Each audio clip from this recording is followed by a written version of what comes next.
भाग क्रोध का अभिशाप। रामू 3 आत्माओं को मुक्त कर चुका था, लोभ, काम और ईर्ष्या। लेकिन अब हवेली की दीवारें जलती सी लगने लगीं। हवा भारी हो गई थी और तभी गगनभेदी गरज के साथ आवाज गूंजी, अब सामना करो उस पाप से जिसने निर्दोषों का लहू बहाया, क्रोध का अभिशाप।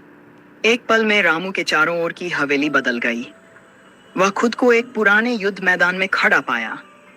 उसके सामने एक विकराल काया बलवीर ठाकुर तलवार लेकर खड़ा था। उसकी आंखों में आग थी, शरीर पर खून के छींटे। मैंने अपने ही बेटे को मार डाला क्योंकि उसने मेरी मर्जी के खिलाफ शादी की। अब कोई भी मेरे रास्ते में नहीं आएगा। रामू समझ गया, ये आत्मा क्रोध की आग में जलती रही और आज भी उस जुनून में फंसी हुई है। बलवीर ने गुस्से से रामू पर हमला किया। तलवार उसकी ओर आई, लेकिन रामू झुका और बोला, क्रोध ने तुझे अंधा बना दिया, क्या तू अब भी वही गलती दोहराना चाहता है? बलवीर चीखा, मैंने जो किया सही किया। रामू ने जेब से उस मरे हुए बेटे की एक पुरानी तस्वीर निकाली जो उसे तहखाने से मिली थी। उसने वो फोटो बलवीर के सामने रख दी। बलवीर की आंखें भर आईं। मैं गलत था।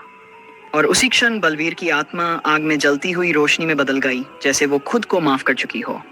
चौथा पाप भी मुक्त हो गया था। लेकिन हवेली अब और अशांत हो गई थी। दीवारें हिल रही थीं। दीवार पर लिखा उभरा, अब मिलेगा सामना सबसे खतरनाक पाप से, मोह।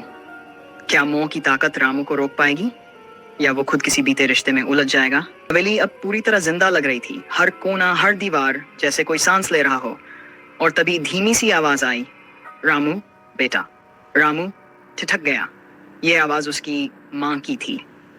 वो तुरंत मुड़ा और देखा, सामने उसकी माँ खड़ी थी, वैसी ही जैसी बचपन में थी। साड़ी में, आंखों में ममता, मुस्कान में सुकून। तू क्यों ये सब कर रहा है? मेरे पास आ जा। रामू की आंखें भर आईं।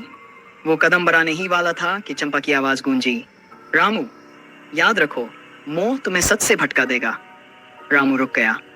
तुम मेरी माँ नहीं हो, तुम एक परछाई हो। उसकी शक्ल डरावनी हो गई, आंखों से काला। तू मेरा नहीं बन सका, अब तू कहीं का नहीं रहेगा। कमरे की जमीन फटने लगी।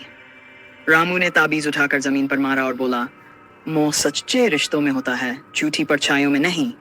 एक तेज रोशनी हुई और वो आत्मा जो मोह में फंसी थी बिखर गई। दीवार पर लिखा उभरा, 5वां पाप समाप्त, लेकिन सत्य अब और पास है। रामू अब थक चुका था, लेकिन जानता था कि बस 2 पाप और बचे हैं। अब बचे हैं आलस्य और अहंकार। और अगली आत्मा वही थी जिसने सब कुछ देखा पर कभी कुछ कहा नहीं। चुप्पियों का बोझ, आलस्य का पाप। हवेली अब पूरी तरह बदली बदली सी लग रही थी। जैसे हर आत्मा के मुक्त होते ही वो हल्की तो हो रही थी, मगर साथ ही किसी और गहरे तूफान की तैयारी भी कर रही थी। दीवार पर उभरा अगला संदेश, अब मिलेगा सामना उस आत्मा से जो जानती थी सब पर बोलती कुछ नहीं थी, आलस्य का पाप। रामू एक पुराने मंदिर नुमा कमरे में पहुंचा। वहां एक बुजुर्ग पुजारी बैठा था, आंखें बंद, चेहरे पर उदासी। उसके सामने जलता दिया जो बुझने की कगार पर था। रामू ने पूछा, क्या तुमने देखा था सब? पुजारी ने आंखें खोली, उनमें पश्चाताप था। हाँ, मैंने देखा था, चंपा को ले जाते हुए, वीरभान को भी, रघुबीर की हवस को भी। लेकिन मैं डर गया, मैं चुप रहा और मेरी चुप्पी ने उन्हें मरने दिया। रामू चुपचाप उसकी ओर देखता रहा। मैंने सोचा ये मेरा काम नहीं, लेकिन अब समझा हर चुप्पी एक सहमति होती है। रामू ने धीरे से पुजारी के हाथ में वो ताबीज रखा और कहा, अब खुद को माफ करो और उन्हें भी जो तुम्हारी चुप्पी की भैन चढ़े। पुजारी की आंखों से आंसू बहने लगे। दिया तेज जलने लगा और फिर रोशनी बनकर आत्मा आसमान में विलीन हो गई।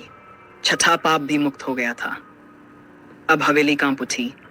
दीवारें खुद ब खुद दरकने लगीं और दीवार पर लिखा गया अंतिम संदेश, अब बचा है सिर्फ एक अहंकार। जिसने खुद को भगवान समझा वही बना सबसे बड़ा शैतान। अंत, अहंकार का अंत। 6 आत्माएं मुक्त हो चुकी थीं। हवेली अब धधकती हुई प्रतीत हो रही थी, जैसे वर्षों से दबी आग अब बाहर निकलने को बेताब हो। दीवारें फटने लगीं, आकाश में बिजली कड़की और फिर हवेली के बीचों बीच एक सिंहासन प्रकट हुआ। उस पर बैठा था, चेहरा घमंड से भरा, आंखों में लाल आग और होंठों पर एक क्रूर मुस्कान। तो तू है वो नासमझ लड़का जिसने मेरी दुनिया हिला दी? रामू साहस से बोला, तेरा घमंडी तेरा अंत बनेगा रघुबीर। रघुबीर उठ खड़ा हुआ, हवा में हाथ लहराया और पूरी हवेली उसकी शक्ति से थरथराने लगी। मैंने ये हवेली खून से सींची है। हर आत्मा, हर पाप मेरी शक्ति है। तू मुझे मिटा नहीं सकता। रामू ने ताबीज निकाला, लेकिन रघुबीर हंस पड़ा। वो ताबीज उन आत्माओं के लिए था जो खुद से बंधी थीं। मैं तो खुद पाप हूं। तभी चंपा की आवाज हवेली में गूंजी, हर पाप में एक छेद होता है और घमंड में सबसे बड़ा सच। रामू ने जेब से वो पुराना दस्तावेज निकाला जो उसे तहखाने से मिला था, हवेली की असली वसीयत। तू इस हवेली का वारिस नहीं था रघुबीर, तूने सब कुछ धोखे से लिया। ये हवेली चंपा के पिता की थी।